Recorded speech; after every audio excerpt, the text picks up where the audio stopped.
dhacay jeexa bocda leh baktiye miyaan aamusdhuuq cidi u baaqaynin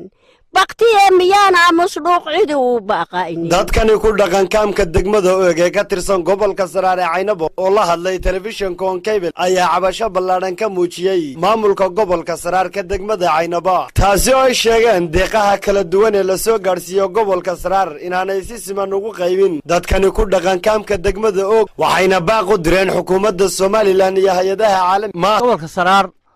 22 kiiloomitir baanu isu jiraa waxa weeyaan og barakacayaasheeda xaggooda lama soo eego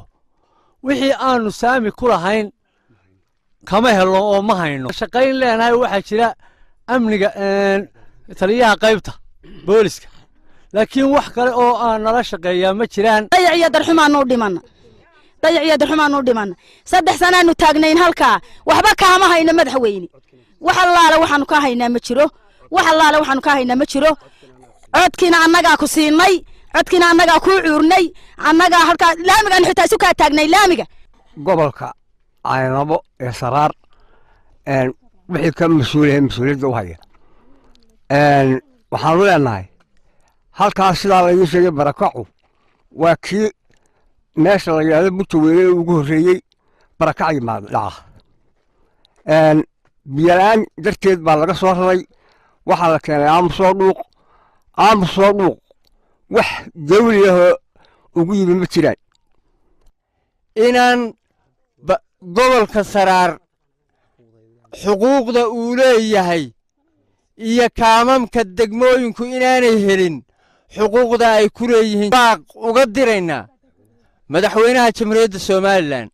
Muuse Biixi Cabdi goobtan og ee aanu maanta taagannahay dadka noocaas ee dayacaasi ka muuqdo waa dadkii codka siiyey gaajo iyo araab iyo dayac madaxweyne aanu ku codaynay aanu ku orodnay aanu ku rafaadnay aanu ku orodnay aanu kuugu ridnay waxaanu kaa codsanaynaa inaad na kaalmayso kaalmo degdega inaad na siiso wixii waxa dad wax ka yimaadeen annaga cid wax nama tarto waxba nama siiso umani waa dhiig dee ka codsanaynaa kan u dulmisanahay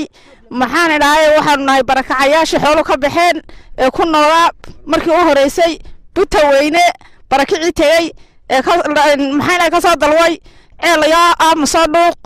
iyaanu nimi daayeer baa ka cabba annaguna mar baanu cabnaa isaguna mar buu cabbaa dayac baanu ku noolahay waxaanu ku noolahay baahi hooy la'aan